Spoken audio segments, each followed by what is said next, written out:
তো গাইস দেখো, আলু দিয়ে ইলিশ মাছের ডিম দিয়ে কিন্তু ভাজি করা হয়ে গেছে। একেবারে তেলের সাথে আমি ভাজা ভাজা করে নিছি। আর ভাজা ভাজা করলেই কিন্তু ভালো লাগে। আসসালামু আলাইকুম, welcome back to my channel. কেমন আছো তোমরা সবাই? আশা করি ভালো আছো। আল্লাহর রহমতে আমি অনেক ভালো আছি। তো গাইস, তোমাদের মাঝে আরেকটি রান্নার রেসিপি নিয়ে চলে আসলাম। তো আজকে কী রান্না করব তোমাদের সাথে শেয়ার করব। ভিডিওটি ফার্স্ট থেকে লাস্ট পর্যন্ত দেখতে থাকো, আশা করি ভালো লাগবে। আর ভালো লাগলে প্লিজ একটি লাইক আর একটি সাবস্ক্রাইব করে পাশে থাকবে। তো গাইস, রান্না করার জন্য এখানে আমি ইলিশ মাছের গাটা রান্না করছি। তো গাটাটা হয়ে গেছে, যেহেতু ইলিশ মাছের সিজন চলতেছে, তো সেই ক্ষেত্রে কিন্তু ইলিশ মাছের ঘাটা খেতে কিন্তু খুবই ভালো লাগে। তো এখানে আমি গাটাটা রান্না করে ফেলছি। গাইস দেখো, এখানে আমি আলু নিছি ভাজি করার জন্য। ইলিশ মাছের ডিম দিয়ে এই আলুটা আমি ভাজি করব। আর এখানে আমি আলু ভাজি করার জন্য পেঁয়াজটাকে একটু লাল করে ভেজে নেব।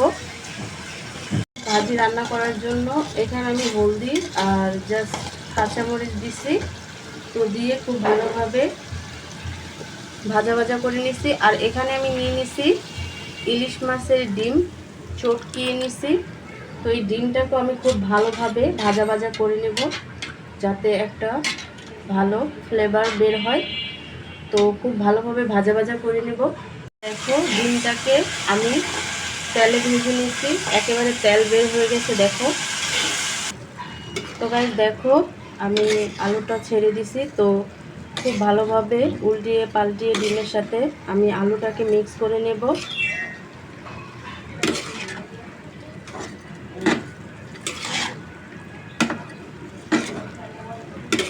তো দেখো, সুন্দর মতো আমি উল্টিয়ে পাল্টিয়ে ডিমের সাথে মিক্স করে নিছি।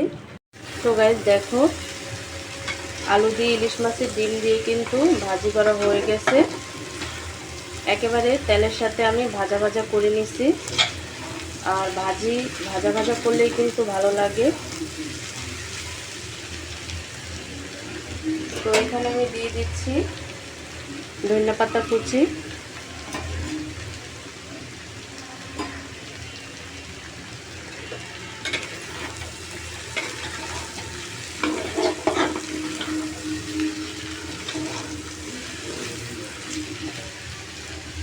তো একেবারেই ভাজা ভাজা হয়ে গেছে ভাজি। তো গাইস, আজকে রেসিপিটা কেমন লাগছে অবশ্যই কমেন্টে জানাবে। তো অন্য কোনো রেসিপি নিয়ে তোমাদের মাঝে আবার চলে আসব। আজকে এই পর্যন্তই। সবাই সুস্থ থাকবে, ভালো থাকবে। আল্লাহ হাফেজ।